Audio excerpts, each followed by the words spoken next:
गप्पा आणि कविता यांचा कार्यक्रम आहे आणि कार्यक्रम करणारे अनुश्री क्षीरसागर त्या ताई पार्ट्यावर येत आहेत. मध्ये खूप ट्रॅफिक आहे आणि आत्ता त्यांचा मेसेज आला आहे की 5-10 मिनिटात मी पोहोचते म्हणून. त्यांचे यशवंत कुलकर्णी सहकलाकार आहेत. हे आपल्या आर्य चाणक्य नगरमध्येच राहतात. आधी माहीत नव्हतं हे कुठून सहकलाकार येणार आहे, पण बघितल्यावर लगेच ओळख पडली की आपल्या ज्येष्ठ नागरिक संघाचा त्यांचा कार्यक्रम आम्ही अटेंड केलेला आहे. त्यामुळे ते आता कार्यक्रम सुरू करत आहेत. तोपर्यंत आपल्या ताई येतील आणि पुढचा कार्यक्रम सुरू होईल. तोपर्यंत मी तुम्हाला तुमची करमणूक करणार आहे. शो मस्ट गो ऑन म्हणतात ना तसं आहे. आणि ट्रॅफिकचं खरं सांगू द्या तुम्हाला, आर्य चाणक्यनगर इकडे यायला मला 25 मिनिटं कार सिरियसली. तिथे ठाकूर यायला अडकलो, पुढे जाईच ना गाडी. सगळ्यांनी एकदम बोलू राहतो. आता वेळ न दवडता सर्वात पहिलं गाणं मी समोर गणपती आहे आणि प्रोग्रामची सुरुवात म्हणजे आपण प्रार्थनेने करतो. आपलं त्या दिवशी आपण पहिलं गाणं म्हणजे गणपतीसाठी समर्पित करूया.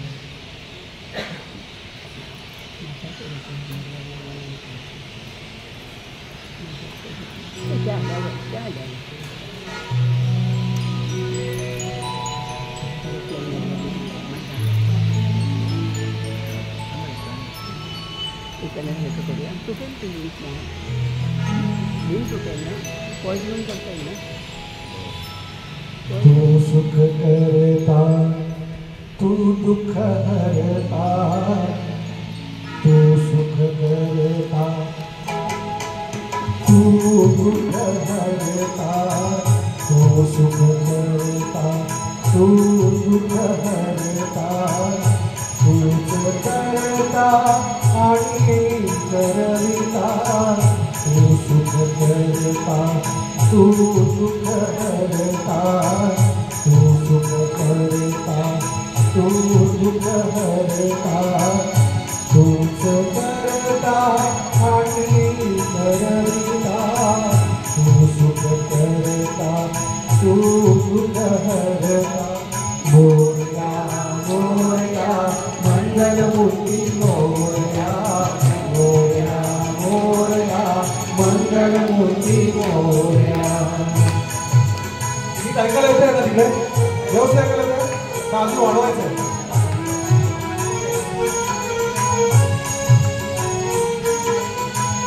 ओंकारा तू अधिनायक, चिंतामणी तू सिद्धिविनायक. गर सारे सारे गमा रे ग गमा रे ग म प म प म प ग सा.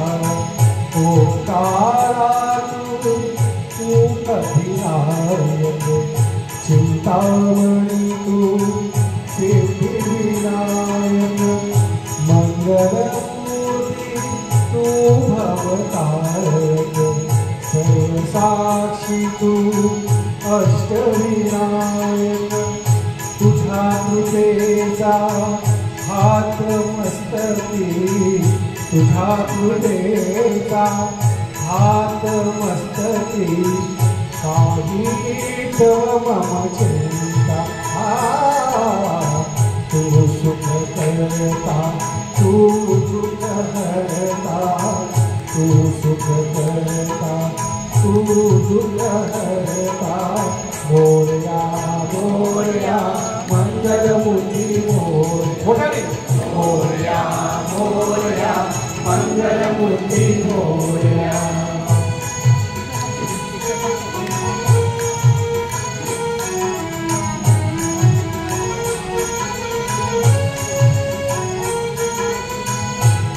वासरू दे माझे जीवन, तुझ्या दर्शने उसळो जीवन. गर सारे सारे गमग रे ग गमग रे ग म प म प रे ग रे सा. देवासरू दे माझे जीवन, तुझ्या दर्शने उसळो जीवन. सारे ग म ग सा म ग रे ग रे सा रे सारे सारे सारे सापा बाप सापा बाप साग बाबा पप्पा बाप गव गव रे बग सागरे गिरे सा देवा सर्वे माझे तुझा दर्शने उसरो जीवन नित्य करावे तुझे चिंतन तुझा धुरीचे भावी भूषण सदैव राहो ओठावरती सदैव राहो ओठावरती तुझे जरे गुणगाता तू सुख करता तू दुःख हरता तू सुख करता तू दुःख हरता तूच करता आणि करता तू सुख करता तू दुःख हरता मोरया मोरया मंगलमूर्ती मोरया मोरया मोरया मंगलमूर्ती मोरया मोरया मोरया मंगलमूर्ती मोरया मोरया मोरया मंगलमूर्ती मोरया मोरया मोरया मंगलमूर्ती मोरया मोरया मोरया मंगलमूर्ती मोरया मोरया मोरया मंगलमूर्ती मोरया गणपती बाप्पा मंगलमूर्ती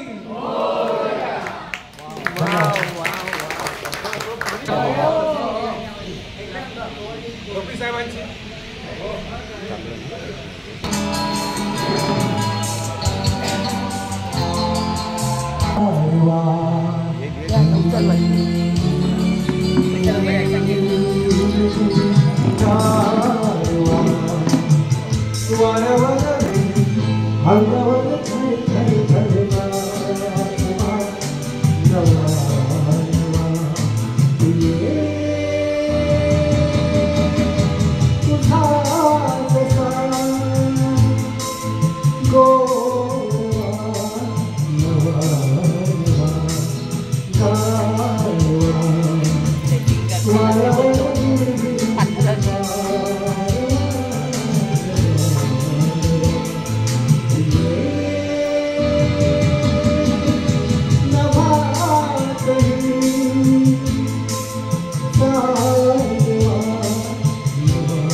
जेव्हा झालं होतं बाहेर आलं होतं त्या मुलीचा विचार जन्म पण होता मी गॅरंटी देऊन सांगतो किती साल जन्म तुझा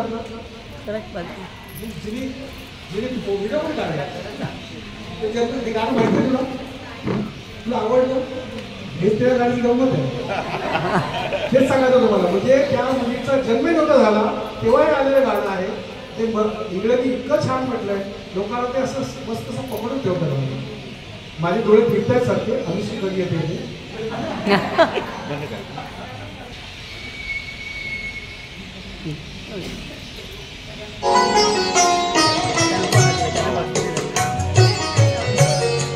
सुरुवातीला गाणी पाठ असल्यामुळे मला त्रास काही होत नाही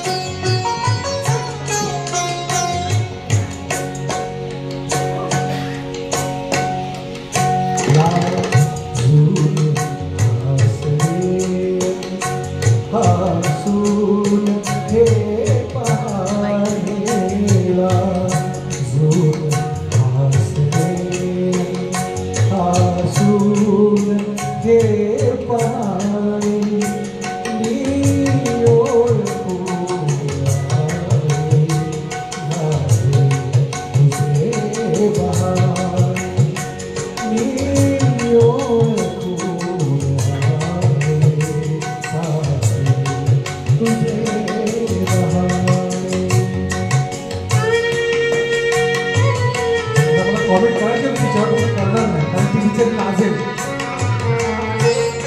तिला टार्गेट केलं बिचारीला काय नाव बाबा तुला डोळ्यास पापण्यांचा कासा घालावा, डोळ्यास पापण्यांचा कासा घालावा, निकटाच पापण्यांचा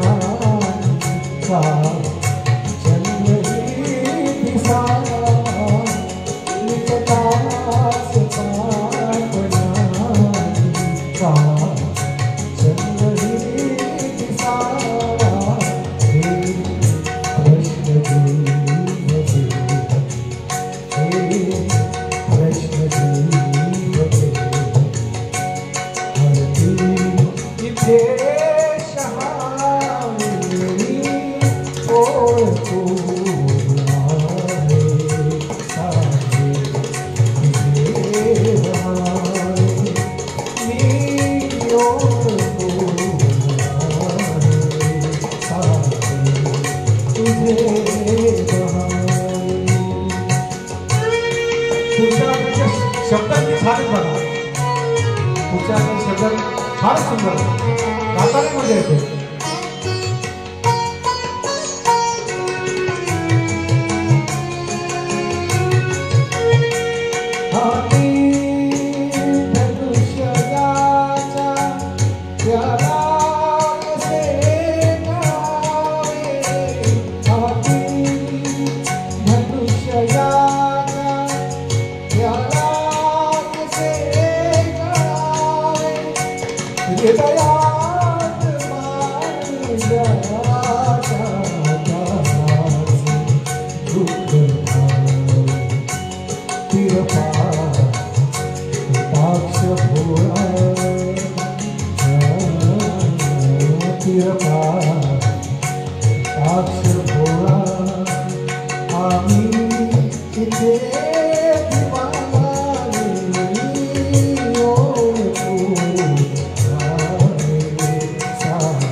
तुम्ही सोबत साथ द्यायच्या सांगेल तुम्हाला बरोबर. आजा मेरी सांसों में महक रहा है तेरा गजरा, आजा मेरी रातों को लहक रहा है तेरा गजरा, ओ आजा मेरी सांसों में महक रहा है तेरा गजरा, ओ आजा मेरी रातों में लहक रहा है तेरा गजरा. सगळ्यात बडा ओ हंसी मोठ्याने मैं हंसी कहाँ उड़ चली मेरे अरमानों में पंख लगा के कहाँ उड़ चली.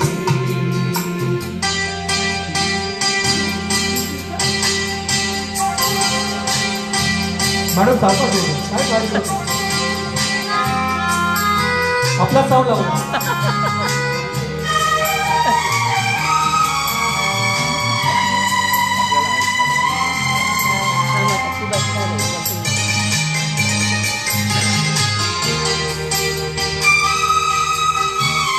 देर से लहरों में कमल समाये हुए पंखा,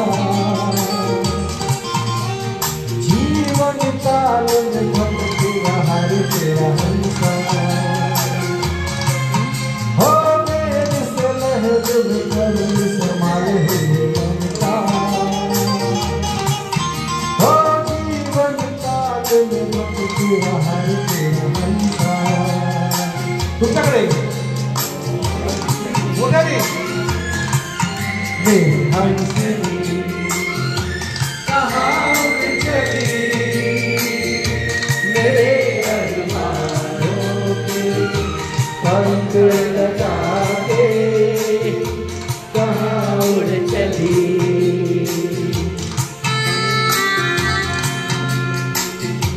कहाँ उड़ चली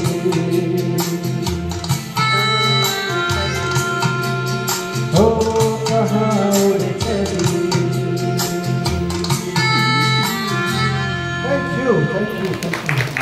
भावली आहे. मी तुमचे हो आम्ही एकाच गुरूंकडे गाणं शिकलो, त्यामुळे मी त्यांना सहजच मग शेवटी मी मॅडमना पण म्हटलं आणि यांनाही म्हटलं की जरा थोडी सुरुवात करा, कारण असं कोणाला थांबवून ठेवणं मलाही बरं नाही वाटत म्हणून.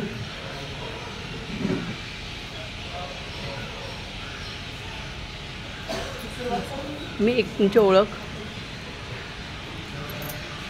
नमस्कार मंडळी. आज कट्ट्यावर आपल्या इकडे आले आहेत अनुसिताई क्षीरसागर. त्या आल्या आहेत पार्ल्यावरून आणि प्रथमच आपल्याकडे येत आहेत. आता पार्ल्याहून आल्या म्हटलं पाऊस आणि ट्रॅफिकमुळे त्यांना उशीर झाला आहे, तरीसुद्धा त्यांनी आपली पर्यायी व्यवस्था करून कार्यक्रम आपला पुढे चालू केलेला आहे. ताईंची अशी ओळख करून देते की ह्या सायन्समध्ये ग्रॅज्युएशन संस्कृत डिप्लोमा 18 वर्ष श्री विकासजी भाटवडेकर यांच्याकडे सुगम संगीत शिकले आहेत. गेली 10 वर्षे वंदना कट्टी यांच्याकडनं शास्त्रीय संगीत प्रशिक्षण घेत आहेत. गेली 5 वर्ष सचिन सर यांच्याकडून कराओके ट्रॅकवर गाण्याचं प्रशिक्षण घेत आहेत. अनेक वर्षे हिंदी मराठी कार्यक्रमासाठी सूत्रसंचालन करत आहेत. आम्ही पार्लेकर ह्या पार्ल्याच्या मुखपत्रासाठी संगीत आणि विविध क्षेत्रातील दिग्गजांच्या मुलाखती तसंच नियमित संगीत विषयक स्तंभलेखन त्यांनी करत आहेत. तसंच अनेक विषयावर ललित लेखन करत आहेत. स्वतःच्या अनुस्वर संस्थेद्वारे वेगवेगळ्या संगीत कार्यक्रमाचं त्या आयोजन करत आहेत. आणि आज आपल्याकडे आहे तिहेरी गोफ हा स्वरचित कथा, त्या अनुषंगाने कविता आणि गाणी हा त्यांचा एकपात्री कार्यक्रम आहे. तर ताई तुमचं कट्ट्यावर खूप खूप स्वागत आहे. आणि दुसरं एक मला फक्त मी आत्ताच सांगते, आपला हा बोर्ड जो मी तुम्हाला पाठवला होता आणि त्या माळा तुम्हाला खूप आवडल्या होत्या, आवडल्या ते आहेत आमचे सुनील सावंत यांनी खूप त्यांना बघू दे. आणि तुमचा विशेष तुम्ही त्यांचे कौतुक केलं होतं, त्यांना सकाळीच मी ते सांगितलेलं आहे. मला योगिनीताईंनी ते जेव्हा पोस्टर पाठवलं तेव्हा मला सगळ्यात जास्त तीच गोष्ट आठवली की तिहेरी गोफ म्हणजे बरोबर 3 माळांचा तुम्ही तो गोफ पाठवलात, ते खूप आवडलं मला. आणि मी ज्यांना हे पोस्टर पाठवलं त्यांना देखील ते सगळं खूप आवडलं.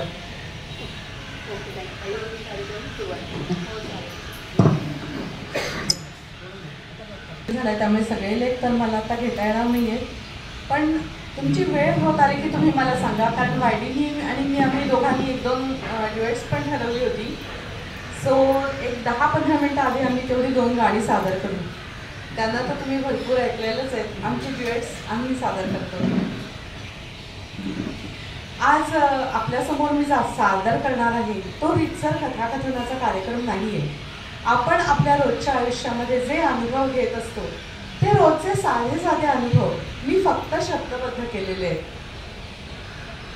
आणि ह्या कार्यक्रमांमध्ये आता आज पहिल्यांदा असं घडलंय की माझ्यासमोर पुरुष श्रोतेही आहेत. तर माझे अनुभव जे होते ते सगळे स्त्रियांसाठीचे होते. तर मी त्याच्यामध्ये काही थोडेसे बदलही केलेले आहेत. 1-2 लेख बाहेरचे घेतले की जे पुरुषांनी लिहिलेले आहेत. पण ह्यातलं कुठलंही कपोलकल्पित कथा नाही.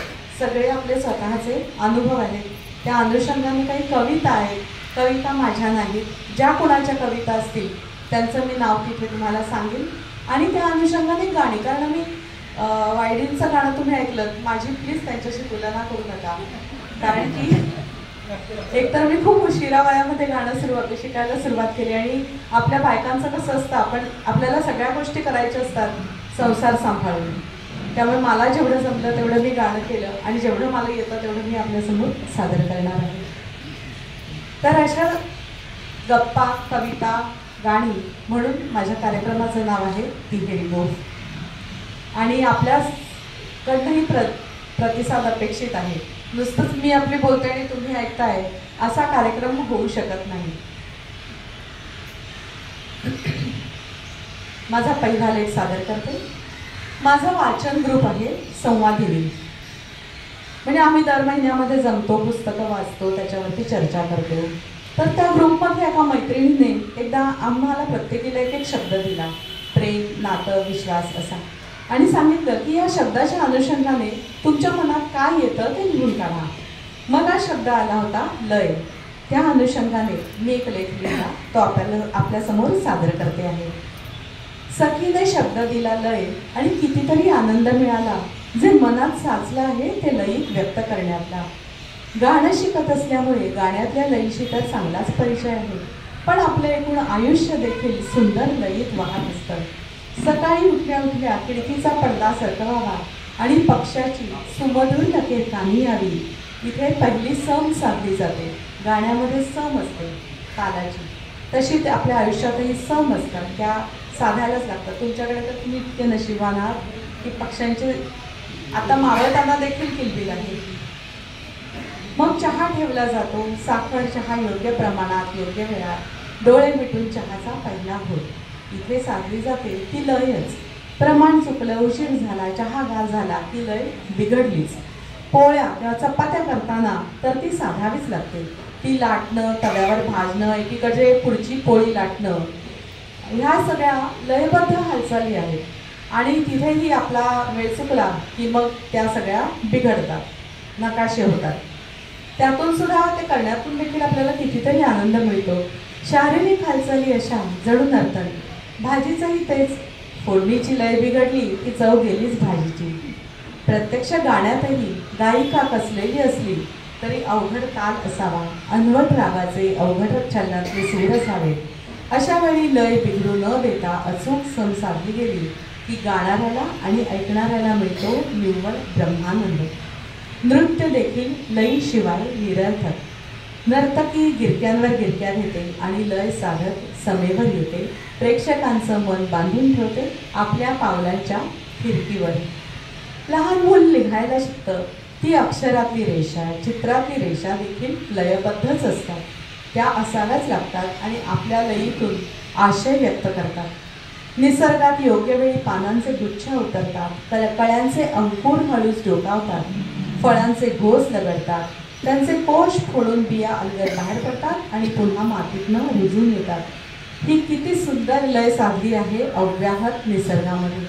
आणि या लयबद्ध गीतावरच तर पृथ्वीवरचं जीवन टिकून आहे निरंतर. आज मी दमले हे न सांगताही ओळखून जोडीदाराने स्वतः तयार केलेला नाश्ता, मन उदास असताना येणारा प्रिय सखीचा फोन किंवा जुनं फोड झालेल्या प्रियजनांना आठवणीने योग्य वेळ केलेला फोन या गोष्टी देखील आयुष्याची लय साधतात, अपरिमित आनंद देतात, आयुष्याचं गीत सुरेल सुरम्य करतात. असंच एक छान लयीतलं गाणं आहे, मला अतिशय आवडतं, ते मी आपल्याला ऐकवते.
आता हा पुढचा लेख आहे ना, तो पण तसा स्त्री जीवनावरचाच आहे, पण मी तो अशासाठी निवडलेला आहे की त्याच्यामध्ये आता इथे जे पुरुष वर्ग आहे, आपल्याही घरामध्ये आपली आई असते, आपली पत्नी असते, बहीण असते, मुलगी असते, त्यांचंही आयुष्य आपण बघतच असतो. तर ह्या सगळ्या गोष्टी ज्या आहेत, तर ह्या तुम्ही तुमच्या लहानपणी किंवा तुमच्या आयुष्यामध्ये अनुभवलेल्या नक्कीच असणार, म्हणून मी हा लेख आता निवडलेला आहे.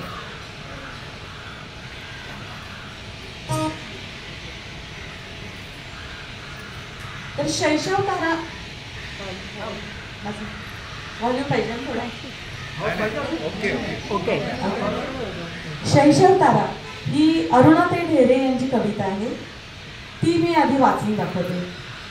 आपल्या सगळ्यांच्या बाबतीमध्ये हा सारखाच अनुभव आहे.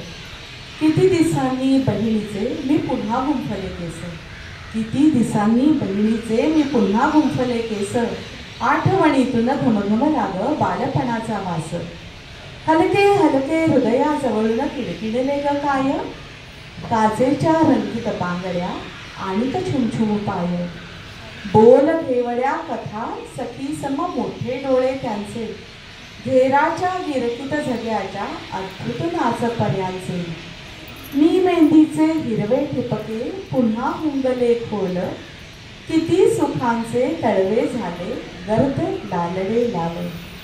आईच्या पदराचा ज्याला वास दुधाचा थोडा, त्या गाण्याचा नाद टपोरा जीवास बिलगे वेडा. आणिक मीही अशी उडवतो मनपा चोळा वारा. खोल तळाशी चमकत राहे हिरवा शैशव तारा. हिरवा शैशव तारा आपल्या ज्या बालपणीच्या आठवणी आहेत, स्त्री असो किंवा पुरुष असो, किती त्याच्यावरती पाचोळा येऊन पडला तरी कधीतरी अशी एक फुंकर मिळते आणि आपल्या सगळ्या आठवणी जागृत होतात. तसं त्यावेळेला घडलं आणि मी हा पुढचा लेख लिहिला. या कवितेने पुन्हा एकदा मला माझ्या बालपणात नेलं आणि माझ्या बालपणीचं विश्व जिवंत केलं.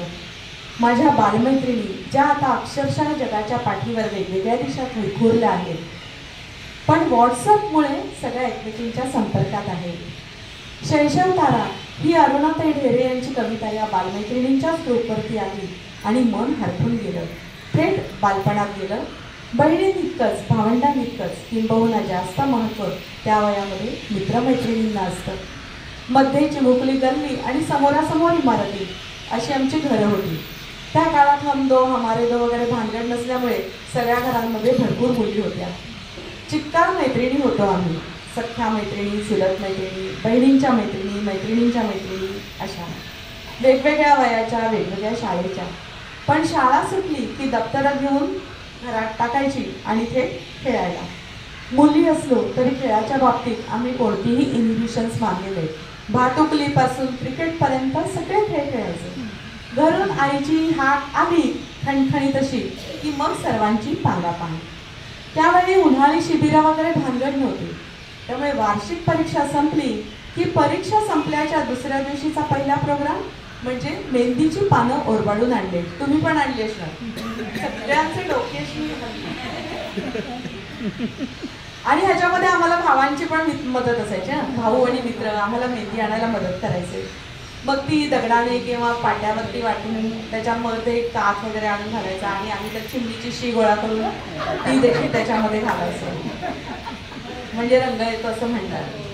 मग त्या लगद्याचे भाग करून आम्ही आपापल्या घरी घेऊन जायचो. आई रात्री झोपताना आम्हाला तिघी बहिणींना हातांवरती अलगद मेहंदी लावून द्यायची आणि गादीला लागू नये म्हणून त्याच्यावरती पळसाची पानं लावून मऊ साडीच्या फडक्याने हात बांधून टाकायची. मग सकाळी उठून आम्ही बघायचो की कोणाचे हात जास्त लाल झाले. पुढे मैत्रिणींच्या बोतावळ्यामध्ये सुट्टीमध्ये आते मामे मावस भावंडांची भर पडायची. आम्ही गोरेगावला त्यावेळेला राहत होतो. माझं माहेर गोरेगावचं आहे. तिथून जवळच आरे कॉलनी होती. मग कधी आम्ही तिथे आरे कॉलनीपर्यंत वॉक, मग एनर्जी पिऊन घरी किंवा घरीच काहीतरी बॅडमिंटन वगैरे. उन्हात दुपारी खेळायचं नाही असं आई ओरडायची. त्यामुळे घरातच मग पत्ते, कॅरम, बुद्धिबळ. संध्याकाळी मात्र उधळल्यासारखे आम्ही सगळ्या बाहेर पडायचो. पकडापकडी, लपाछपी असे खेळ रंगात येत. अगदी काळोख पडेपर्यंत कॉलनी भर धावत सुटायचो. अंधवाणी धडपडायचो, ठिचकाळायचो, गुडघे फुटायचे. गुपचूप घरी येऊन त्याच्यावरती हळद चिपटायची की परत खेळायला छूट. कारण दुखलं तर आई घरी डांबून ठेवली. मे महिन्यातला आणखीन एक आनंददायी प्रकार म्हणजे वाळवणं. तिथं सगळ्यांनी आपण घातली असते. घरोघरी पापड, चिकवड्या, बटाट्याचा किस वगैरेची गडबड उडत असेल आणि त्यावेळेला एकमेकींच्या मदतीला जायची पद्धत होती. आम्ही पोलपाट लाटणं घेऊन एकमेकींच्या घरी जायचो. मग गच्चीवर साड्या, धोतरं वगैरे पसरून त्याच्यावरती वाळवणं पसरली की राखण करण्याच्या निमित्ताने सगळ्या मुलांचा मुक्काम गच्चीवरती. एकीकडे भेंड्या वगैरे रंगात येत आणि मग सगळ्यात शेवटी हो आवाजात शाळेतल्या कविता. डांगराच्या एका गोळीची लाज आणि एकमेकांचा सहवास या बदल्यात ही सगळी मेहनत आम्हाला मान्य होती. आमच्या घरी गौरींसह गणपती येत. आत्या मुलांसह राहायला आली की सण सुरू झाल्यासारखा वाटे. हरतालिकेची रात्र जागवायला गल्लीमधल्या बायका जमत. रात्रभर झिम्मा, फुगड्या वगैरे खेळ खेळून झाले की पहाटे भोवर भेंडीचा, सगळ्यांना माहितीत ना भोवर भेंडीचा खेळ, हा जो खेळ असतो तो सगळ्यात शेवटी पहाटे खेळायचा असतो. आणि आम्ही आमच्या लहानपणी रात्रभर मंगळागौरी वगैरे जागवायचो. झोप आली, 1 तास 1.5 तास खेळलं आणि मग घरी गेला असं त्यावेळेला पद्धतच नव्हती. पहाटेपर्यंत खेळायचं आणि मग भोवर भेंडी झाली की कॉफी प्यायची आणि मग आपापल्या घरी जायचं. आई आणि आत्या पूजा नैवेद्याच्या तयारीला लागत. आम्ही जेमतेम आंघोळी उरकून स्वप्न लोटात. नवरात्रात तर अजून मज्जा. घरोघरी भोंडले मांडले जात. मध्ये पाटावरती हत्तीचं चित्र काढून त्याला फुलं वाहून पूजा आणि मग भोवती फेर. एक जण गोड आवाजात गाणी सांगे, बाकी सगळे आम्ही तिच्या पाठोपाठ म्हणत असू. त्यामुळे हादग्याची सगळी गाणी सर्वांनाच तोंडपाठ. आणि आवडतं गाणं कोणतं तर खुंटीवरचा शेला वाऱ्यानं नेला. माहिती आहे गाणं? खुंटीवरचा शेला वाऱ्यानं नेला, समजावलं सय समजावलं, तुपातलं टाळलं साजिरलं सय गोजिरलं, पुन्हा सुगरणीने रांगलंय ग सय रांगलंय ग, योगिनी सुगरणीने रांगलंय ग सय रांगलंय ग. आणि पुढची जी ओळ होती ती सगळ्यांची आवडती. तिचाच पती रुसलाय ग सय रुसलाय ग. आणि मग पतीचं नाव आलं की सगळ्या ज्या काय लाजत ज्या काय हुडकत मज्जा वाटायची त्या छोट्या वयामध्ये. आता नाही लाजत. माझं सारं बालपण पुन्हा एकदा अनुभवायची संधी परमेश्वराने माझ्या झोळी घातली आहे नातीच्या रूपाने. त्यामुळे आता लाजण्याचीच नाही खूप पुढची गोष्ट झाली. तिच्याबरोबर मी पुन्हा एकदा ठिक्कर खेळणार आहे, मेहंदी लावणार आहे, हातगा मांडणार आहे आणि माझंच बालरूप मुरकताना पाहून हरखून जाणार आहे.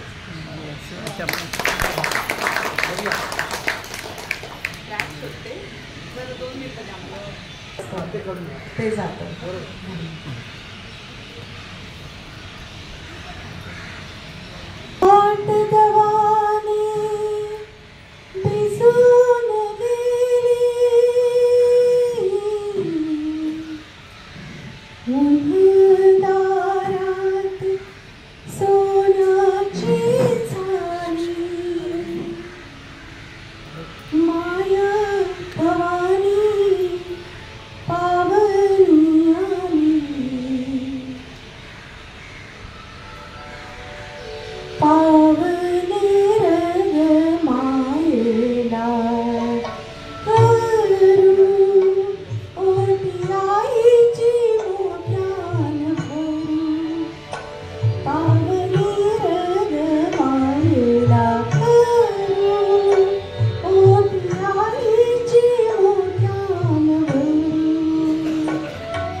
काचा तोंडी चित्रपटातलं हे गाणं आहे. खूप असं कार्यक्रमांमध्ये मला घेतलं नाही जात नाही, म्हणून मी ते मुद्दामून घेतलं. त्याचं मुद्दामून मी हा ट्रॅक पण तयार करून घेतला. आता पुढचा जो माझा लेख आहे त्याचं नाव आहे आर्जव. आर्जव. माझ्याकडे कामाला माझी सखी येते, म्हणजे आलं लक्षात. ती मला मी तिला मी माझी सखीच म्हणते, कारण तिच्याशिवाय माझ्या घरातलं पानही हलत नाही. अर्थात माझ्याकडे माझ्या कामाला सखी येते हे माझं वाक्य चुकीचं आहे, कारण ती माझ्या लग्नाच्या आधीपासून माझ्या सासूबाईंकडे कामाला आहे. मी लग्न करून घरात नंतर आले, म्हणजे ती आता 70ला आलेली आहे, पण ती आहे अजून. ती मला नावानेच हाक मारते, ताई वहिनी वगैरे भांगड नाही. वाईस गरम गरम चाय दे ग असं जमिनीवरती फक्कल मारत हुकूम सोडते आणि मग ती कामाला लागते. आपल्या घरासारखी ती माझ्या घराची काळजी घेते. तिचं मला कौतुक अशासाठी वाटतं की शिक्षणाचं महत्त्व तिने व्यवस्थित जाणलेलं आहे. ती स्वतः 4 बुकं शिकलेली आहे आणि मुलांना जमेल तेवढं तिने शिकवलं आहे, आपल्या पायांवर उभं केलं आहे. आणि सगळ्यात महत्त्वाचं म्हणजे मुलांना कटाक्षाने 1 किंवा 2 मुलांवरती थांबायला सांगितलंय तिने, की ज्यामुळे तिच्या नातवंडांचं शिक्षण व्यवस्थित पार पडेल. आज तिची नातवंड उत्तम शिकत आहेत, उत्तम ठिकाणी नोकरी करत आहेत. त्यामुळे मला तिचं नेहमीच कौतुक वाटतं आणि त्यांच्यासाठी तिने जीवाचं अक्षरशः रान केलेलं आहे. तिची ही शिक्षणाची आज मला स्पर्शून जाते. आणि एक कविता आठवते, कवयित्री संजीवनी बोकील यांची कविता आहे आर्जव. माये ग माये नको ग तोडू माझी साळा, माये ग माये नको ग तोडू माझी साळा, लई लई शिकून मोठं व्हायचंय मला. परवा आमच्या बाई म्हणाल्या का नाही, परवा आमच्या बाई म्हणाल्या का नाही, तुमची पोरगी डोक्यानं लई बेस आहे. तवापून एकच सपान पडलाय मला, लई लई शिकून मोठं व्हायचंय मला. बेबी ताई देणार आहेत त्यांची बुकं, वयांनाच पडतील बघ थोडंसं पैक, पण एक काम मिळणार आहे मला, लई लई शिकून मोठं व्हायचंय मला. फाट उठून रंग्या मुंग्याला बघन, भाकरी बी भराभर थापून टाकन, बकरीची घाण लोटून जाईन मी पाण्याला, लई लई शिकून मोठं व्हायचंय मला. थोड्याशा बी खर्चात नाही पाडणार तुला, थोड्याशा बी खर्चात नाही पाडणार तुला, गणवश फाटलाय पण चालेल मला. रिबन नग दफ्तर नग पैसा खाऊला, लई लई शिकून मोठं व्हायचंय मला. मी जाणते का तुझ्या काळजाच्या कळा, मी जाणते का तुझ्या काळजाच्या कळा, 5 कच्ची बच्ची मी दारुड्या दाबला, पण मी हाय ना तुझ्या संग दुःख झेलाया, पण मी हाय ना तुझ्या संग दुःख झेलाया, लई लई शिकून मोठं व्हायचंय मला. माये जवा लई शिकून लंबर काढीन पहिला, माई जवा लई शिकून लंबर काढीन पहिला, तवा तुझे डोळे भरून येत्याल ना ग घळाघळा. तो आसरू हाय माझ्यासाठी सोन्याचा गोळा, तो आसरू हाय माझ्यासाठी सोन्याचा गोळा, लई लई शिकून मोठं व्हायचंय मला. माये ग माये नको तोडू माझी शाळा, लई लई शिकून मोठं व्हायचंय मला.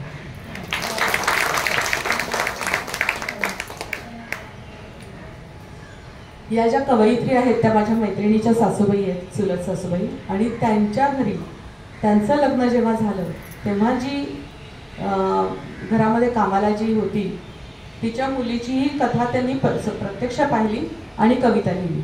म्हणून मी तुम्हाला सांगितलं यातली कुठलीच गोष्ट ही कपोलकल्पित नाहीये, सगळ्या सत्य गोष्टी आहेत. आता पुढची कथा अशीच आहे, माझी नाही आहे. श्री धनंजय देशपांडे लातूर, कदाचित आपल्या सगळ्यांनी आपण कदाचित वाचलीही असेल, कारण ही व्हॉट्सॲपवरती आलेली आहे, पण मला ती खूप आवडली म्हणून मी ती घेतली. मराठवाड्यातील लातूर या गावात, म्हणजे मी त्यावेळी लातूरच्या राजस्थान विद्यालयात इयत्ता 10वी मध्ये शिकत होतो. आवडीचा विषय अर्थातच इतिहास आणि मराठी, त्यातही मराठी जास्त जवळची, कारण तो विषय शिकवणाऱ्या बाई खूप मन लावून शिकवायच्या. त्यामुळे त्यांचा तास म्हणजे आम्हाला वैचारिक मेजवानी असायची. केवळ पुस्तकात आहे तितकंच न शिकवता त्या अनुषंगाने इतरही बरंच काही त्या शिकवायच्या. त्यामुळे नकळत दृष्टी आणि मन देखील व्यापक होत गेलं. आज जाहिरातीच्या क्षेत्रात गेल्या 25 वर्षांपासून वावरताना मी केलेल्या जाहिरातींमधली मराठी वाक्यरचना, त्याचं व्याकरण अतिशय नेटकं आणि उठावदार असतं, याचं सर्व श्रेय त्या मराठी शिकवणाऱ्या बाईंचं आहे. त्या काळात त्यांनी जे मन लावून शिकवलं ते केवळ परीक्षेतल्या 10-5 मार्कांपुरतं नव्हतं, तर अंतःकरणापासून शिकवलेलं असल्यामुळे आमच्याही काळजात मराठी ही संस्कृती रुजली आहे आणि याचं संपूर्ण श्रेय बाईंना आहे. एके दिवशी त्या अशाच नेहमीप्रमाणे तासावर आल्या. मराठवाड्यातल्या परभणीतले एक महान कवी आहेत बी रघुनाथ. आपल्याला माहिती असतील, कारण आपल्याला देखील त्यांच्या कविता होत्या शाळेमध्ये असताना. त्यांची पंढरीच्या विठोबाची माय गावा गेली ही कविता आम्हाला त्यावेळी पाठ्यक्रमात होती. ती कविता बाईंनी आम्हाला शिकवायला सुरुवात केली. ती कविता देखील त्या कवींच्या वैयक्तिक जीवनातली सत्यकथा होती. ती त्यांनी शब्दांमधून सजवली होती. कवितेचा थोडक्यात सारांश असा होता की कवीची मुलगी लहान असताना भातुकलीच्या खेळातली एक लाकडी विठोबाची मूर्ती नेहमी आनंदाने आवडीने खेळायची. त्याच्याशी लाडे बोलायची. खोटा दूध भात त्या विठोबाला ती कधी खाऊ घालायची, तर कधी लटकर रागवायची देखील. तिच्या विश्वातला तो लाकडी विठोबा म्हणजे सर्वस्व होतं. कालांतराने भातुकली खेळणारी ही कवीची मुलगी मोठी झाली. यथावकाश परंपरेने तिचं लग्न झालं, ती सासरी गेली आणि इकडे माहेरी एका कोनाड्यात त्या भातुकलीचा खेळ तो पडून राहतो. त्यातच तिचा तो लाकडी विठोबा देखील पडून असतो. त्याच्याकडे पाहिल्यावर कवीला सासरी गेलेल्या आपल्या त्या लेकीची आठवण येते आणि कवी गहिवरून जातो. मुलगी नसल्यामुळे ते घर, ती भातुकली, सारं काही मुक झालेलं असतं. तो एकलेपणाचा गहिवर शब्दात मांडताना कवी बी रघुनाथ जणू बाकीच्यांना सांगत असतात की हा विठोबा हा असा एकटा का पडलाय, तर त्याची देखभाल करणारी मुलगी जी त्याची माय, ती आता तिच्या गावाला म्हणजे तिच्या सासरी गेली आहे. या भावनेतनं साकारलेलं ते अजरामर काव्य म्हणजेच पंढरीच्या विठोबाची माय गावा गेली, तिच्या मायेची ही पंढरी आज ओस झाली. ही कविता आमच्या शिक्षिका बाई शिकवत असताना इतक्या तन्मयतेने शिकवत होत्या की नकळतपणे आमच्याही डोळ्यामध्ये ती लेक सासरी गेल्यानंतरची वडिलांची भावविभरता पाणी आणून गेली. कविता शिकवून संपली. वर्ग संपायला अजून 5 मिनिटं शिल्लक होती. सगळी मुलं निशब्द झालेली. त्या शांततेचा भंग करत हळुवार आवाजात बाई म्हणाल्या, मुलांनो, ती जी सासरी गेलेली मुलगी होती ना, ती म्हणजे मीच आहे. कवी बी रघुनाथ हे माझे वडील. माझं लग्न झाल्यावर वडिलांनी माझ्यावर लिहिलेली ती कविता होती. हे ऐकताच आमच्या अंगावर सरसरून काटा आला. किती अलौकिक भाग्याचा तो क्षण होता. आम्ही सारे दिग्गूढ झालो. काय बोलावं काही सुचेना. साक्षात जिच्यावर कविता करण्यात आलेली तीच मुलगी मोठी झाल्यावर आम्हाला तीच कविता शिकवायला येते, हा किती विलक्षण योगायोग होता. त्या बाईंचं नाव सुधा नरवाडकर. आता त्या निवृत्त झाल्या असून नांदेड इथे आपल्या 2 डॉक्टर मुलांसह आनंदाने उर्वरित जीवन जगत आहे. या लेखाबरोबर त्यांची कविता देखील आलेली आहे. चंदनाच्या विठोबाची माय गावा गेली. चंदनाच्या विठोबाची माय गावा गेली, पंढरी या ओसरीची आज ओस झाली. कोनाड्यात उमडून पडे घरकुल, कोनाड्यात उमडून पडे घरकुल, आज सत्य कळो येई दाटी मुठीतील. काही दिसे भरलेले रित्या बोळक्यात, काही दिसे भरलेले रित्या बोळक्यात, गवसले आजवर जेन रांजणात. चंदनाच्या विठोबाची माय गावा गेली, पंढरी या ओसरीची आज ओस झाली. आता ही भावना त्या कवींनी त्यांच्या कवितेमध्ये मांडली. पण आपल्यापैकी सगळेजण मुलीचे पिता असतातच. अशा वेळेला मुलीच्या पित्याची मनाची काय अवस्था होत असेल ते आपण Sing along your favorite songs with Carvaan Music Bar Karaoke.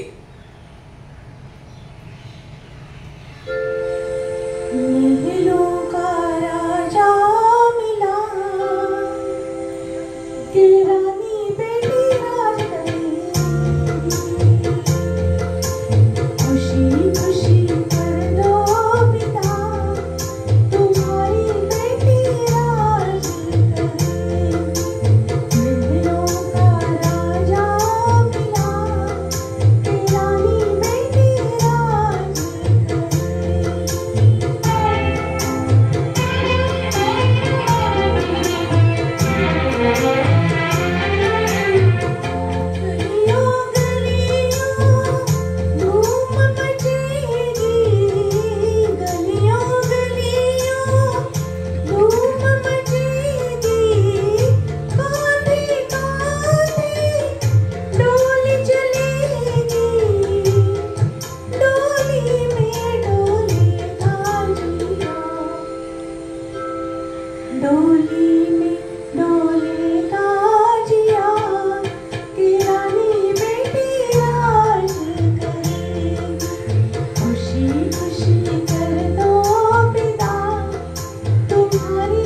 गाण्यामधली जी कमी असते ती मी लेखांमध्ये भरून काढते.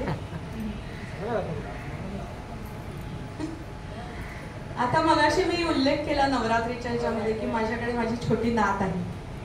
तर माझ्या नातीवरती मी लेख लिहिला. आता आपल्याकडे सगळ्यांच्याचकडे नातवंड आहेतच, असतातच, आपली मुलं असतात, नातवंड असतात. पण मला त्यावेळेला तिचं ते सगळं छोटं छोटं खूप आवडलं होतं आणि अचानक एक दिवस मी एक लेख लिहून टाकला. त्यावेळेला असं ते एक निबंध वगैरे असे लेख यायचे बघा व्हॉट्सअपवरती.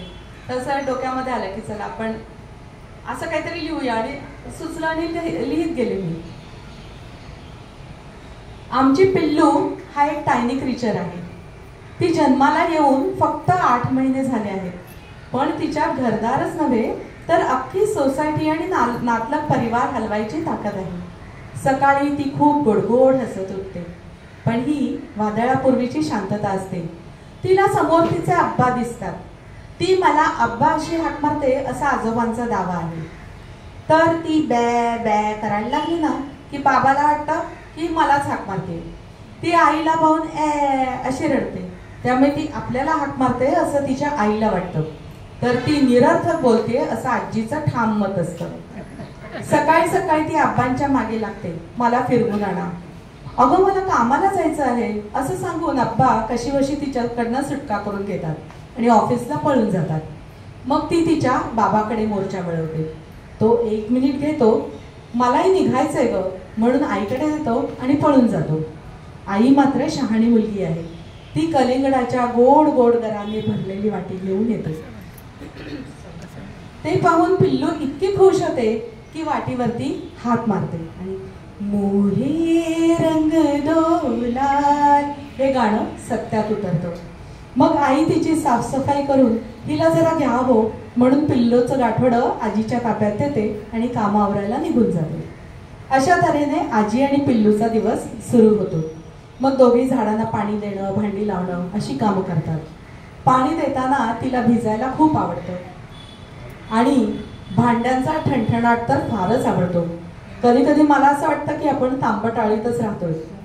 पिल्लूची आजी गाणं शिकते, पण ती स्वतः म्हणजे आजी आणि तिचे गुरु यांच्याशिवाय तिचं गाणं कोणी ऐकत नाही. सध्या मात्र एक चिमुकला श्रोता मिळालाय. तोही तोंडात बोटं खुपसून करत आजीला साथ देतो. पिल्लूला रोज तिच्या काकाचा फोन येतो. त्याला बघून ती प्रचंड खुश होते. हात पाय नाचवत त्याला काय काय काय काय गमती जमती सांगते. तोही तिकडनं तिला उत्साहाने गप्पा सांगत राहतो. पिल्लूला विचारलं की काका कुठे राहतो, तर पिल्लू उत्तर देते मोबाईलमध्ये.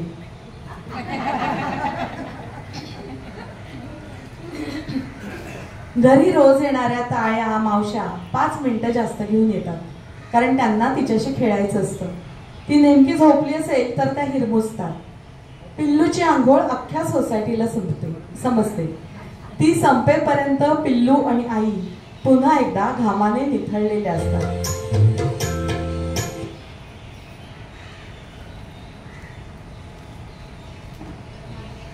आजी मग निमूटपणे तानपुरा जोडते, पिल्लूला मांडीवर घेते आणि रियाजाला सुरुवात करते.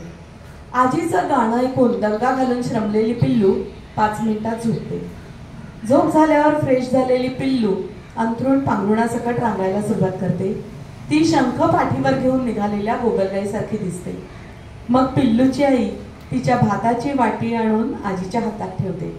मग आजी डोळे वट्टारून वगैरे एक होता उंदीर तो वैवै धावे ही तिच्या पणजोबांपासून सांगितली गेलेली लहानपणीची गोष्ट सांगत पिल्लूला भरवते. पिल्लूला गोष्ट ऐकायला आवडते. ती देखील तिची गोष्ट सांगत आनंदाने जेवते. संध्याकाळी ऑफिसमधून आल्यावर आप्पा पिल्लूला फिरायला घेऊन जातात. पिल्लूला दुकानातले झगझगीत दिवे रंगीबेरंगी पुढे बघायला खूप आवडतं. रात्री तिला झोपवायची जबाबदारी बाबाची असते. तो थोडा वेळ खेळवतो आणि मग स्वतः कंटाळतो. पिल्लूला झोपवायला म्हणून गाडी काढतो. तिला आणि तिच्या आईला फिरायला नेतो. पिल्लू देखील आज्ञाधारकपणे झोपते. स्वतःच्या युक्तीवर खुश होऊन बाबा झोपलेल्या पिल्लूला खांद्यावर टाकून घरी आणतो. दारातून आत शिरल्यावर पिल्लू हळूच बाबाकडे बघून मिश्किल हसते आणि अशा तऱ्हेने त्या पुढच्या 1.5 ते 2 तासांनी पिल्लूचा दिवस संपतो. आता पिल्लूचं एक आवडतं गाणं आहे, ते मी आपल्याला फक्त ऐकवते, कारण ते गाणं ही माझ्या कपॅसिटीच्या पुढची गोष्ट आहे.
पुढच्या लेखाचं नाव आहे काटा रुते कुणाला.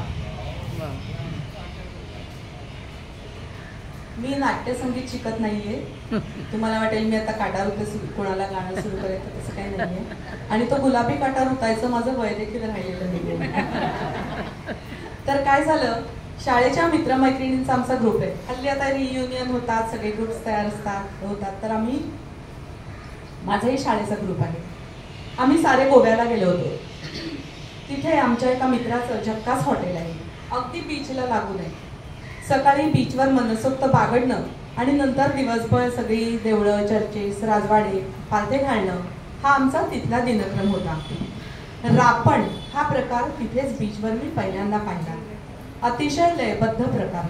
आदल्या दिवशी समुद्रात मोठमोठी जाळी लावून ठेवतात आणि दुसऱ्या दिवशी सकाळी लवकर जाळ्यांच्या त्या कडांमध्ये असे बांबूचे वासे आडवे लावून 2-2च्या जोड्या करून ते कोळी एका सुंदर लईमध्ये सावकाश ती जाळी खेचून आणतात. त्याचं कारणही इतकं सुंदर आहे. ते एकतर माशांनी गच्च भरलेलं असतं जाळं, ते तर आहेच आहे, पण ही कोकणातली मासेमारीची परंपरागत पद्धत आहे, इको फ्रेंडली. यामुळे जाळी खेचताना माशांची अंडी आणि इतर जीव म्हणजे कोरल्स वगैरे जे असतात त्यांना धक्का लागत नाही. म्हणून जाळं खेचून आणलं की कोळणी पाट्या घेऊन उभ्या असतात. तिथल्या तिथे माशांचा लिलाव होतो आणि उन्ह व्हायच्या किनारा मोकळा. तर ते ताजे फडफडीत मासे पाहून मित्रमैत्रिणींच्या तोंडाला सुटलेले पाणी मला त्यांच्या डोळ्यांमध्ये दिसायचं. मी आपली कुतूहलाने विचारायची, हा कुठला मासा वगैरे, कारण त्या पंथातली नसलेली मी एकटीच होते. जितके दिवस तिथे होतो तितके दिवस दुपारी आणि रात्री जेवताना माझ्या समोर फक्त रिकामं ताट यायचं आणि बाकीच्यांच्या समोर पंचपक्वान्नांनी भरलेल्या ताटासारखं पंचमत्स्यावतारांनी भरलेलं ताट येत असे. मग कोणाकडनं तरी पोळी यायची, कारण हे असले पदार्थ कोणाला नकोच असायचे. कोणाकडनं भाजी यायची, कोणाकडनं भात यायचा आणि माझं ताट भरायचं. मला फक्त माझ्यासाठी सोलकडीचा ग्लास मागवला जायचा, कारण ती कोणी शेअर करायचं नाही. तर ट्रीपच्या दुसऱ्या की तिसऱ्या दिवशी एक औषधी वनस्पती केंद्र बघायला आम्ही गेलो होतो. औषधी वनस्पतींचं बोटॅनिकल गार्डन. वेगवेगळ्या वनस्पतींची लागवड तिकडे होती. वनस्पती, त्यांचे औषधी उपयोग वगैरे पाहत फिरायचं. इथेच जगप्रसिद्ध मधुर फेणीचा देखील आम्ही आस्वाद घेतला, अर्थात नाक बंद करून. जेवणाची सोय होती, बफे लावला होता. हॉलमध्ये मोठे लाकडी बाग टाकून जेवायला बसायची सोय केली होती. फिरून झाल्यावरती आम्ही सगळे जेवायला बसलो. मी आणि मैत्रिणीने सगळं वाढून घेतलं. तेवढ्यात आमच्या समोर एका वाढप्याने टोपलीमध्ये अख्खे तळलेले हाराभर असे टपटपीत मासे आणून ओतले. गरमागरम खमंग वास येत होता. माझ्या मैत्रिणीने पटकन 2 उचलले, ताटात घेतले आणि आम्ही आमच्या जागेवरती येऊन बसलो. मी तिच्या ताटात असं वाकून पाहिलं. हा कोणता मासा आहे? ती म्हणाली बांगडा. अरे वा, सकाळी यांची अशी चंदेरी रास पाहिली होती आणि आता ही तळलेली रास माझ्या समोर होती. मी आशाळभूतपणे विचारलं, कसा लागतो ग? तिने पटकन एक माझ्या ताटात वाढला. म्हणाली, खाऊन बघ, पण सांभाळून, काटा असतो. म्हटलं ठीक आहे. मी एक तुकडा मोडला, असं नीट पाहिला. काटापिटा काय त्याच्यामध्ये मला दिसला नाही. तोंडात टाकला. चव मस्त होती, पण पहिल्याच घासाला केस लागला आणि तो केस थेट घशात गेला. आता सगळे जेवायला बसलेले, तर असं घशामध्ये बोटं काढून तो बोटं घालून काढताही येईना, म्हणून मी तो जिभेने काढायचा प्रयत्न करायला लागले. तर माझी वेडीवाकडी तोंड पाहून मैत्रिणी म्हणाली, काय ग, काय झालं? मी म्हटलं, केस गेलाय बहुतेक. ती घाबरली. अगो, काटा गेलाय बहुतेक. मी तिच्याहून घाबरले, कारण काटा कसा असतो माहिती नाही, काढायचा कसा त्याहून माहिती नाही. मग मैत्रीण म्हणाली, थोडा कोरडा भात खा, त्याच्याबरोबर गिळला जाईल. मी कोरडा भात खाल्ला, पण काटा तिथेच. आता मला घशात तो नीट जाणवत होता. टाळूला या टोकापासून त्या टोकापर्यंत असा चांगला वरती चिकटला होता. तो भाताबरोबर थोडासा मागे गेला आणि पुन्हा अडकला. आता मात्र जाम अडकले. हा असा आडवाच्या आडवा अन्ननलिकेत गेला तर, तिथेच अडकला तर, आणि माझी अन्ननलिका फाटली तर, वगैरे वगैरे वगैरे. माझ्याहून वाईट अवस्था माझ्या मैत्रिणीची झाली. कुठून हिला मासा खायला घातला, तोही बांगडा, कारण केसासारखे बारीक काटे. भरपूर भात खाऊन झाला, पाणी पिऊन झालं, तरी काटा तिथेच. आम्ही दोघी हवालदिल झालो होतो. शेवटी मला ताटा शेजारचा काटा पाहून कल्पना सुचली. त्याच्या बारीक टोकांनी मी तो हलकेच असा ओढून काढला, घशापर्यंत गेलेला. आणि मग आम्ही दोघींनी सुटकेचा निश्वास टाकला. रुतलेला काटा शेवटी काट्यानेच काढला. त्यामुळे काट्याने काटा काढणे ही म्हण अशीच कधीतरी काटा काढताना अस्तित्वात आली असणार, असं मला वाटतं. पुढच्या क्षणी मैत्रिणीने उरलेला मासा पाण्यातून काढून घेतला आणि आता निमूटपणे पोळी भाजी खा असा दम भरला. अशा प्रकारे आमची पहिल्या मत्स्याहाराची कथा प्रथम ग्रासे सुफल संपूर्ण झाली. आता ह्या विषयावरती एक गाणं ऐकूया.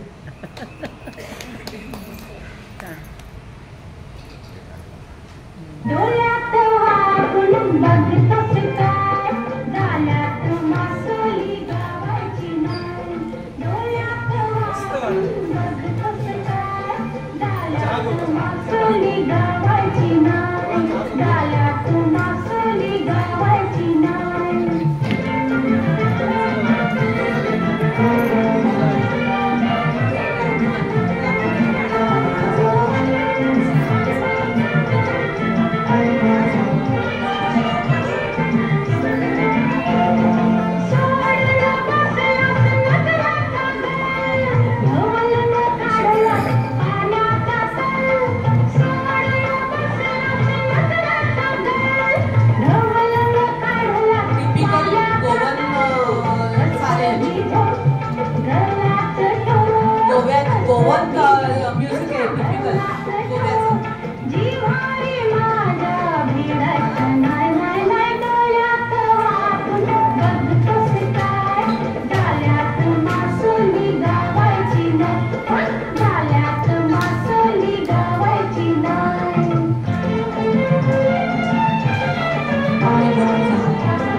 पूर्ण ऐकवायलाही हरकत नाही, पण किती वाजेपर्यंत आपल्याला कार्यक्रम करायचा आहे ते सांगा, कारण आमची दोन गाणी पण आम्ही ठरवली होती म्हणायची.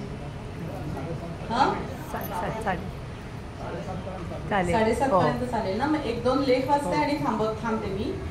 मग आम्ही 1-2 गाणी सादर करू आपल्यासमोर.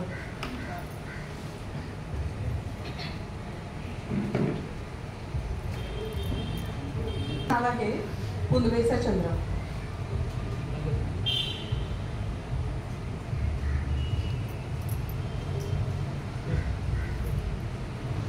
लग्नानंतर आमच्या जुन्या घरामध्ये कवडसा चांदाचा पडला या ओळी अनुभवल्या आणि मी मोहरून गेले होते. चंद्र आणि सूर्य यांचा उगवल्यापासून घरभर वावर असेल. काही वर्षांनी समोर 7 मजली इमारत झाली आणि चंद्र सूर्याचं दर्शन माथ्यावर आल्यावरच व्हायला लागलं. नवीन घरात राहायला आल्यानंतर एक दिवस रात्री परातीत मी भाकरी थापत होते आणि परातीच्या बाजूला ओट्यावरती दुसरा पांढरा शुभ्र गोल दिसला. चमकून खिडकीच्या बाहेर पाहिला तर चंद्र लखलखत होता. अरे, आज पौर्णिमा. क्षणात जाणवलं की आता ह्या घरात आल्यानंतर आपण किती श्रीमंत झालो आहोत. पूर्वेलाच खिडकी असल्यामुळे हे दृश्य आपण रोज पाहू शकणार आहोत. तेव्हापासून तो चाळाच लागला. पौर्णिमा ही दर महिन्यात असते, पण दर महिन्यातल्या चंद्राचा आकार आणि त्याचे रंग तुम्ही जर निरीक्षण केलं तर वेगळे असतात. जसं आता कोजागिरी पौर्णिमा जवळ येते, तो त्या चंद्राचा रंगही वेगळा असतो. असंच एकदा मध्यरात्री जाग आली तर पांढरा शुभ्र प्रकाश खिडकीतून येत होता आणि खोली त्या शुभ्र प्रकाशात उजळून निघाली होती. कुणाच्या तरी घरचा दिवा चालू राहिलाय वाटतं, असा विचार करत मी खिडकी बाहेर पाहिलं तर आकाशातला तो देवाघरचा दैवी दीप उजळला होता. संपूर्ण तेजानिशी झळकत होता. त्याचा विश्वासच बसेना की चंद्राचं चांदणं एवढं लख्ख दिवा लावल्यासारखं वाटावं. आपल्याकडे शारदीय चंद्राचं उगाच कौतुक करत नाही, वेगळंच तेज असतं त्या चंद्राचं.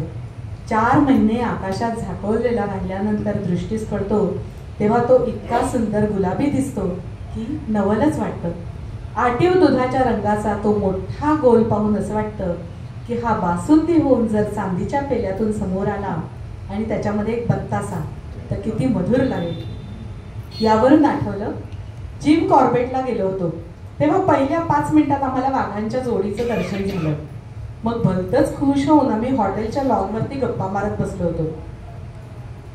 समोर डोंगर होता, आम्ही डोंगराच्या शिखरावर आणि समोर देखील डोंगर होता आणि त्या डोंगराच्या मागून प्रचंड मोठा असा केशरी तांबूस अग्निगोल वरती आला आणि मी चकित होऊन पाहत राहिले की हा आणि चंद्र. आधी मला असं वाटलं की वणवा पेटलाय, पण त्या तिथल्या एका माणसाने सांगितले, नाही नाही, आज पूनम की रात है ना, चंद्रमा है वो. ते दृश्य मी कधीही विसरू शकणार नाही. अवकाशातून मी सूर्योदय पाहिलाय, पण चंद्राचा उदय मात्र अजून पाहायचा राहिलाय माझा.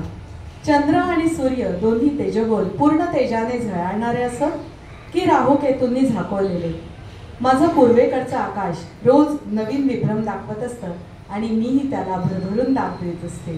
आता एक गाणं ऐकवते मी या विषयावरचं. गाणं खूप जुनं आहे. मला वाटतं कृष्णा कल्ले यांच्या कुठलं नाही, ती लावणी येते नाही, वेगळे खूप जुनं आहे. रेकॉर्ड त्याची झिजलेली आहे, त्यामुळे ट्रॅकही त्याचा नीट बनलेला नाही आहे, कारण हे गाणं फारसं कोणाला माहितीच नाही आहे. पण अतिशय गोड गाणं आहे, ऐका. आवडलं का सांगा.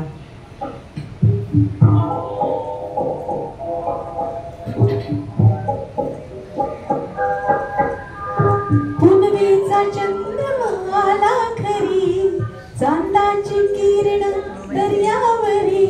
पुनवेचा चंद्रमा आला खरी, चांदाची किरण दर्यावरी.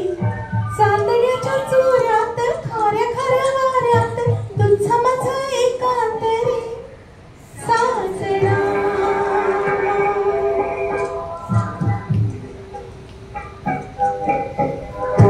पुनवेचा चंद्रमा आला खरी, चांदाची किरण दर्यावरी.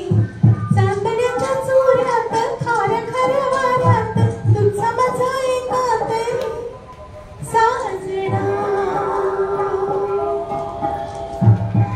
आवाज जरा थोडा बिघडलाय.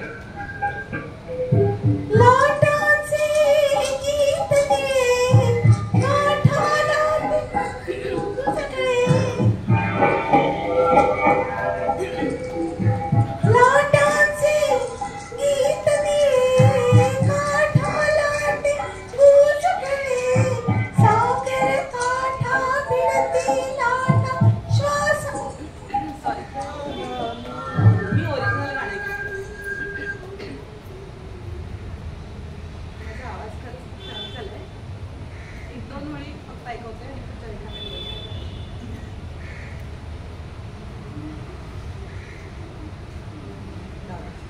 आता मी शेवटच्या लेखाकडे.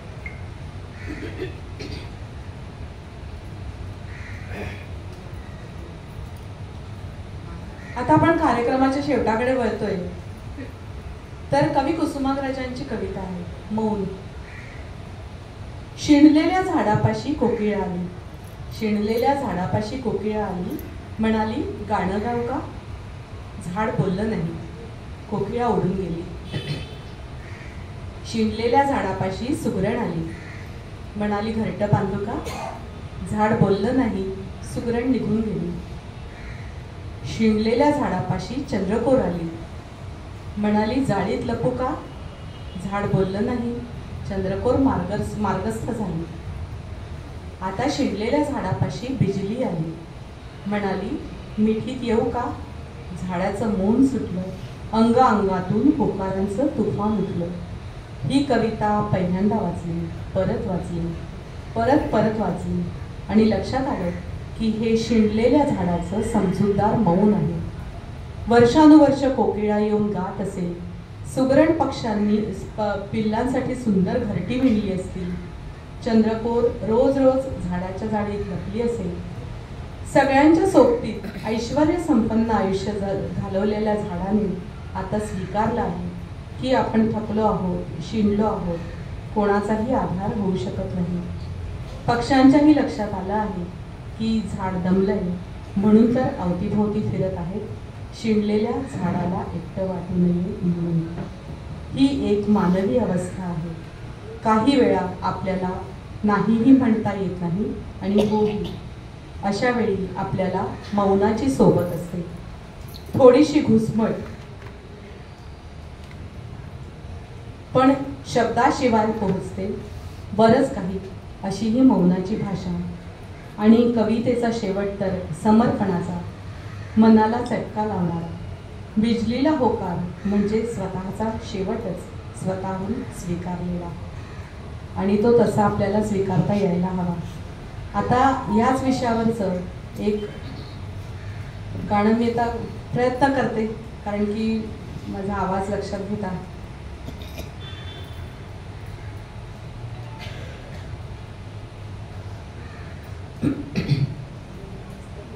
आपल्याला सगळ्यांना उत्सुकता असते लहानपणी की मोठं झाल्यावर मी कोण होईल. मग पुढे आपण कोणीतरी होतो, मग पुढे आपण तारुण्यात प्रवेश करतो. मग आपल्याला उत्सुकता असते की माझा जोडीदार कोण असेल, कसा असेल. मग त्याच्यानंतर माझी मुलं कशी असतील, ती काय करतील, माझं आयुष्य कसं असेल, असे अनेक प्रश्न आपल्याला त्या वयात पडतात.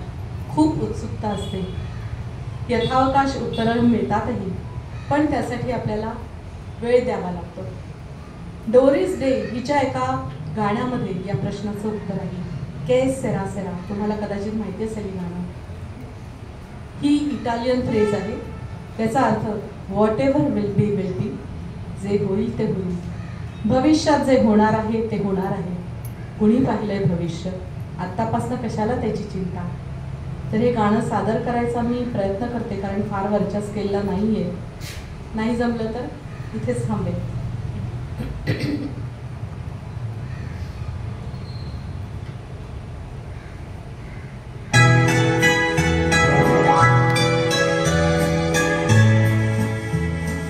When I was just a little girl, I asked my mother, what will I be? Will I be pretty? Will I be rich? That's what she said to me. Hey, Sarah, Sarah, whatever will be, the future's not ours to see.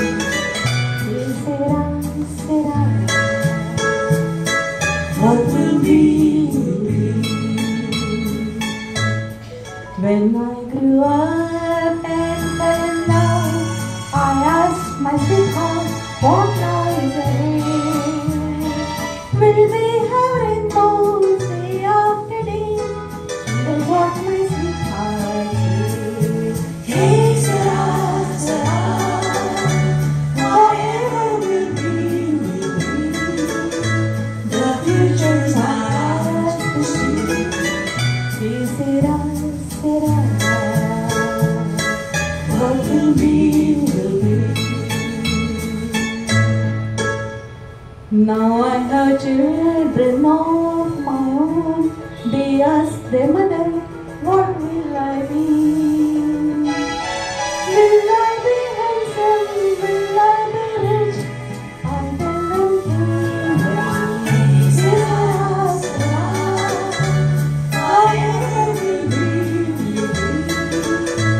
the future's not ours to see. Será, what will be? Será.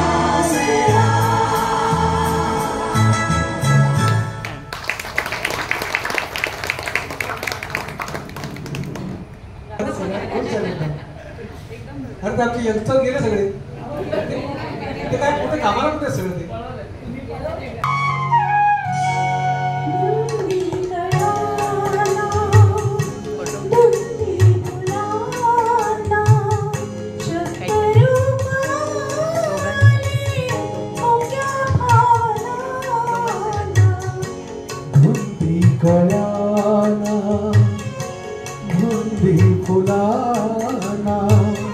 शब्दरूप आले मुका भावना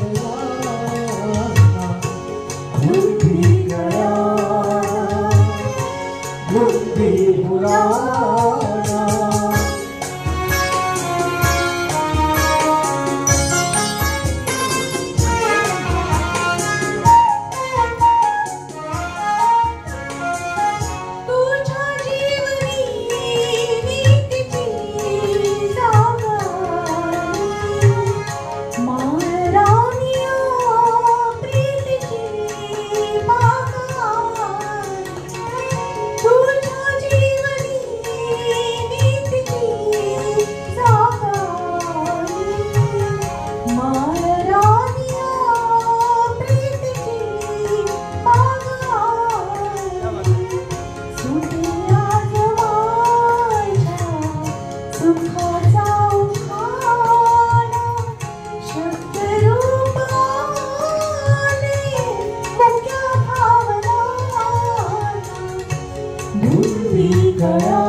मी. बरोबर आहे. 7 आणि 8वा तुमचा सूर मिळाला ना मग प्रोग्राम चांगला होतो. हा माझा अनुभव. इथे बस. म्हटलं का या कुठलाही घ्या. पापा मम्मी के लिए बेस्ट गिफ्ट सारेगामा कारवा.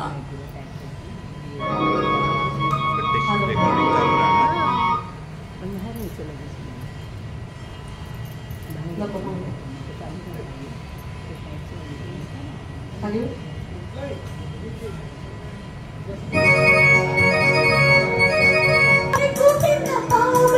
जल्दी जल्दी ढूंढो के होने लगे शाम रे यहाँ से लाए काहे को बिना काम रे. जल्दी जल्दी ढूंढो के होने लगे शाम रे. जाने कहा मेरा किधर गया जी. अभी अभी यही था किधर गया जी. किसी की अदाओं पे मर गया जी. बड़ी बड़ी अखियों से रह गया जी. गाण्याच्या हृदयात बसलेली आहे अक्षरशः.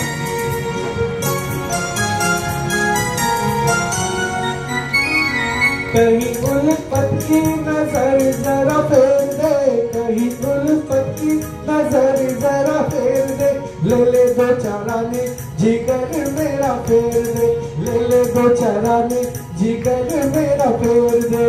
ऐसी नहीं चोरी खुलेगी तकरार से. चलो चलो थाने बताए जमादार से. ऐसी नहीं चोरी खुलेगी तकरार से. चलो चलो थाने बताए जमादार से.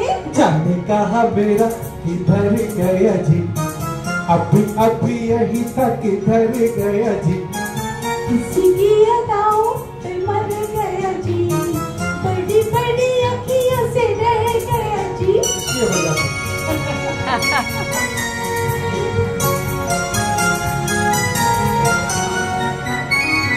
सच्ची सच्ची कह दो दिखाओ नहीं चाल रे. सच्ची सच्ची कह दो दिखाओ नहीं चाल रे. तूने तो नहीं है चुराया मेरा माल रे. तूने तो नहीं है चुराया मेरा माल रे. बातें हैं नजर की नजर से समझाऊंगी. पहले पढ़ो मैया तो फिर बतलाऊंगी. बातें हैं नजर की नजर से समझाऊंगी. पहले पढ़ो मैया तो फिर बतलाऊंगी. जाने कहा मेरा जिगर गया जी. अभी अभी यही था किधर गया जी. किसी की अदाओं पे मर गया जी. बड़ी बड़ी अखियों से रह गया जी. जाने कहा मेरा किधर गया जी. यही था किधर गया जी. किसी की अदाओं पे मर गया जी. बड़ी बड़ी अखियों से रह गया जी. अशा रीतीने 7:30 पण वाजलेले आहेत.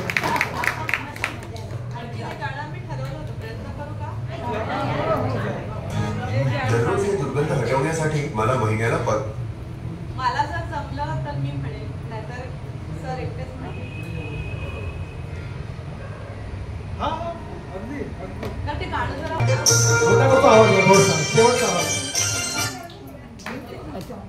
मी रचलेलं आहे ते जसंच्या तसं निमूटपणे गायचं. मान्य मला. बाहेर लोकांना आवडत असेल चालत असेल, माझ्याकडे चालणार नाही असं सर त्यांना दम भरायचं. मान्य मला पण वेळ मारून देणं हे माझं आम्ही काम आहे. शिस्तीमध्ये कवयीत गाणं लिहून म्हणायचं. खोडकर मुलगा झाले आता 58-49 वर्ष झाली. 59 कमी आहे. आवडलं.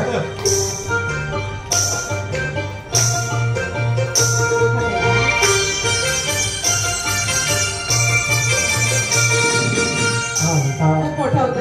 नाही शेवटचं गाणं. आधा है चंद्रमा रात आधी. आधा है चंद्रमा रात आधी. रह न जाए तेरी मेरी बात आधी. मुलाकात आधी. आधा है चंद्रमा रात आधी. आधा है चंद्रमा आधी. मुलाकात आधी. आधा है चंद्रमा करणार तर माझ्याकडे 500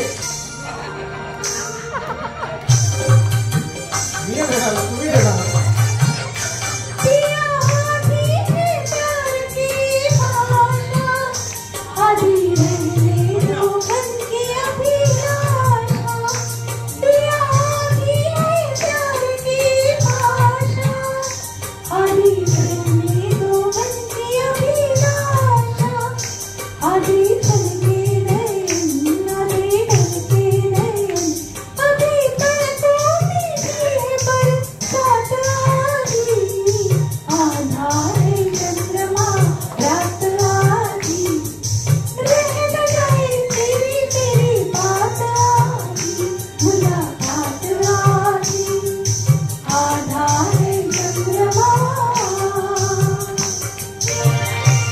नाचताना येत नाही काय करायचं बरं ऐका पण एक तरी या कोणत्या एकाचं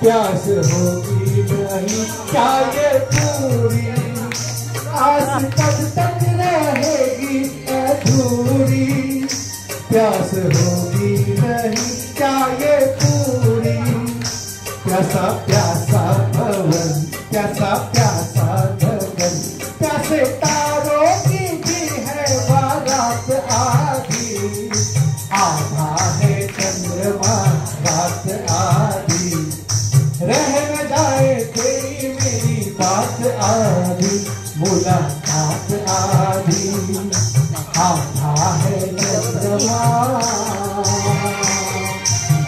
बोलते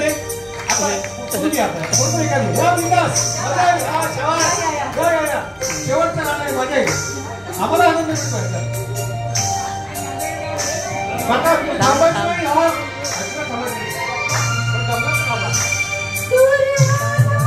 क्या बात है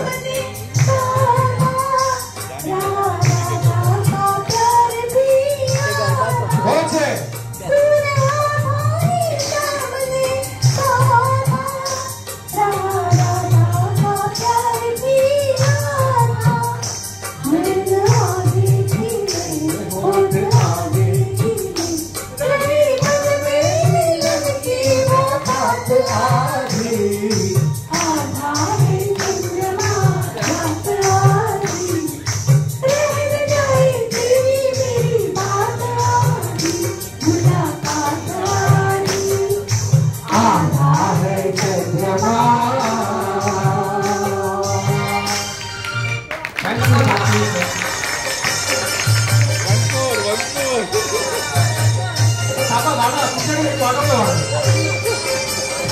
आस कब तक रहेगी अधूरी प्यास होगी नहीं क्या ये पूरी आस कब तक रहेगी अधूरी प्यास होगी नहीं क्या ये पूरी प्यासा प्यासा भवन प्यासा प्यासा गगन प्यासे तारों की भी है बारात आधी आधा है चंद्रमा रात आधी रह न जाए तेरी मेरी बात आधी मुलाकात आधी आधा है चंद्रमा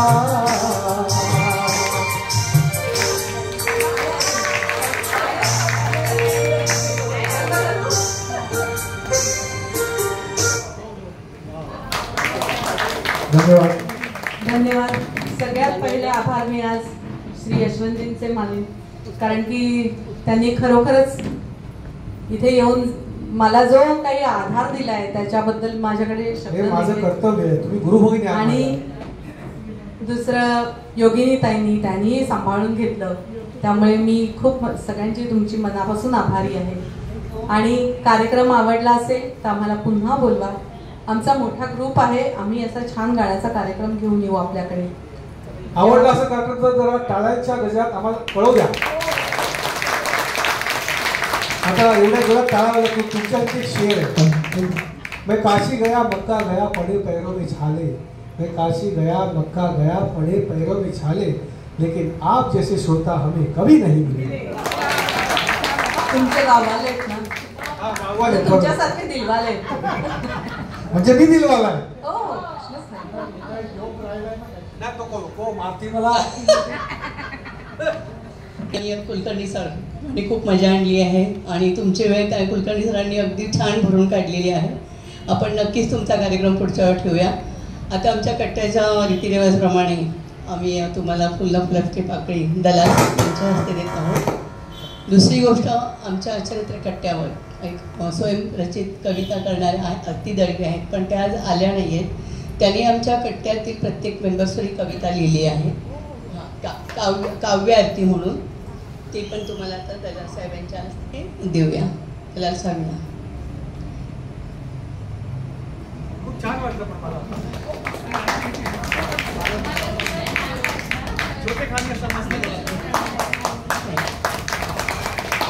आता कार्यक्रमाचे आपले आभार प्रदर्शन करतील मीना राणे.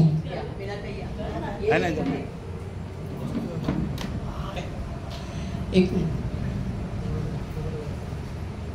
हॅलो, आजचा हा कार्यक्रम इतका छान आणि श्री क्षीरसागर आणि यशवंत कुलकर्णी यांनी साजरा केला इथे, आणि यांनी जो साजरा केला इथे जो कार्यक्रम तो आम्हाला इतका आवडला की मला लहानपणात घेऊन गेला. हा मेहंदी लावणं, ते खेळणं, पहाटेपर्यंत फुगड्या खेळणं, नंतर कॉफी प्यायची आणि उंदरायचं, हे खूप आम्हाला. आणि मेहंदी, आमचे भाऊ मेहंदी घेऊन यायचे, आम्ही वाटायचो पाट्यावर. इतकं बरं वाटलं की खूप अगदी आतमध्ये गेलो आम्ही. लहानपण सगळं यांनी अगदी अक्षरशः समोर माझ्या उभं केलं आणि तो बोलता बोलता मला ते अनुभव येत होते इतकं. आणि आपल्या दिवाळीत ते खडे आणायचे आणि रांगोळ्या करायच्या त्या, आणि संबंध सगळ्या एकदम रांगोळी घालत बसायचो आम्ही, आणि मग हळूच आमचे भाऊ येऊन काही फुसायचे. खूप लहानपणीच घेऊन गेले आणि खरंच त्यांनी इथे येऊन इतकी सुंदर, आणि एवढा पाऊस असून सुद्धा एवढी उपस्थिती आहे. तुमचे हा कार्यक्रमाचे यशवंत कुलकर्णी आणि तुमचे मी खूप आभार मानते. आणि खरंच मला तेच विशेष वाटलं की एवढा पाऊस आहे, पार्ल्यात तर खूपच पाऊस कोसळतोय, आणि तरी तुम्ही सगळेजण, म्हणजे एवढी संख्या असेल अशी अपेक्षाच नव्हती, पण तरी तुम्ही कौतुकाने सगळे आलात. खूप मनापासून आभार आहे तुमचे सगळ्यांचे. खूप आभार, आम्हाला खूप